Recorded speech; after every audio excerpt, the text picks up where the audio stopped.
तो बिहार में जेपी पर सियासी जोर जो इस वक्त आपको नजर आ रहा है उसे समझने की भी कोशिश करते हैं। जेपी पर सियासत इस वक्त सबसे ज्यादा तेज है।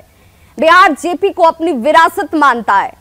लालू और नीतीश इस विरासत पर अपना हक जताते हैं। लालू नीतीश खुद को जेपी का शिष्य मानते हैं, खुद को जेपी आंदोलन की उपज बताते हैं। लालू और नीतीश विरासत पर हकमारी इन्हें बर्दाश्त नहीं है। अमित शाह आएंगे तो जेपी की बात उनकी तरफ से की जाएगी। जेपी की नीतियों और सिद्धांतों की बात अमित शाह की तरफ से होगी। महागठबंधन पर सवाल उठाएंगे। लालू और नीतीश को कांग्रेस की गोद में बताएंगे और इसे लेकर सवाल जब उठाया जाएगा तो सवाल का जवाब देना आसान नहीं होगा। और यही वजह है कि जो हक नीतीश और लालू जेपी पर जताते रहे उस पर हकमारी उन्हें बर्दाश्त नहीं है। ये अपने गांव से ही बिजनेस करके 100 करोड़ से भी ज्यादा का बिजनेस करते हैं। क्या आपको भी गांव से ही बिजनेस करना है? तो फ्रीडम ऐप को अभी डाउनलोड कीजिए। 11 अक्टूबर को जहां अमित शाह जेपी जयंती में शामिल होने के लिए आ रहे हैं, उसके ठीक पहले मुख्यमंत्री नीतीश कुमार के दौरे से सियासी हलचल इस वक्त बढ़ चुकी है।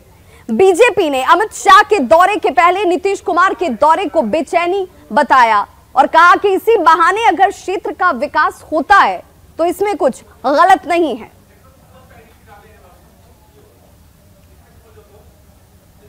तो मैंने कहा कि यही बेचैनी का कारण है।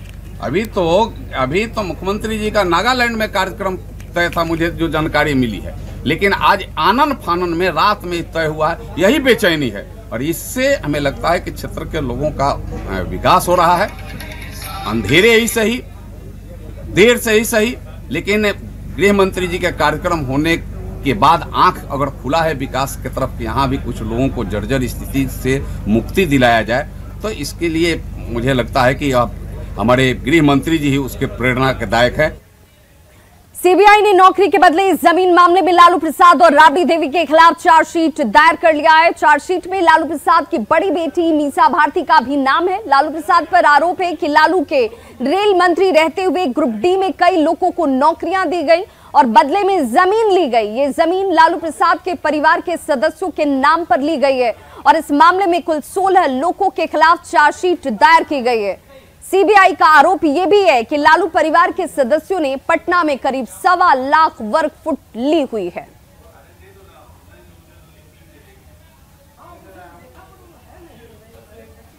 और अब जरा जानिए कि ये आईआरसीटीसी घोटाला है क्या।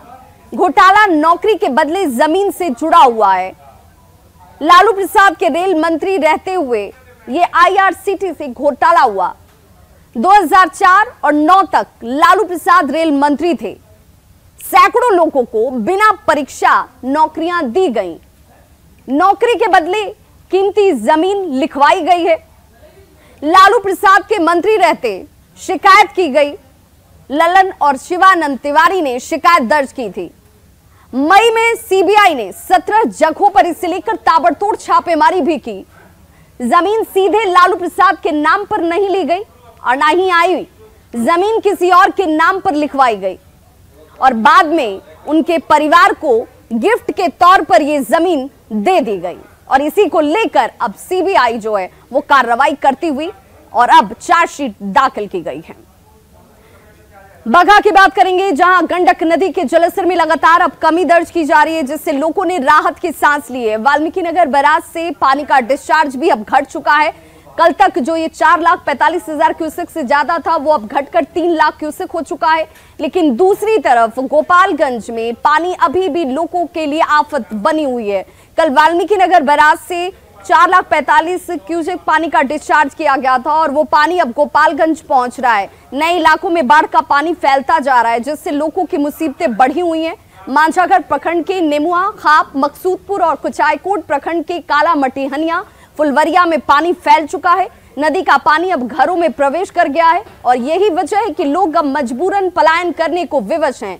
पलायन की दूसरी जगहों पर जाने की मजबूरी और उसकी परेशानी लोगों के चेहरे पर साफ नजर आ रही है। 2 तस्वीरें इस वक्त आपके टीवी स्क्रीन पर, जहां पर बगहा में राहत है क्योंकि जलस्तर धीरे धीरे कम होता हुआ, क्योंकि डिस्चार्ज जो है वो कम हो चुका है। कल तक जो 4.5 लाख क्यूसेक से ज्यादा था वो घटकर 3 लाख पर आ चुका है। वहीं दूसरी तरफ अब ये पानी गोपालगंज के नए नए इलाकों में प्रवेश करता हुआ और यहां के लोगों की परेशानी को बढ़ाता हुआ।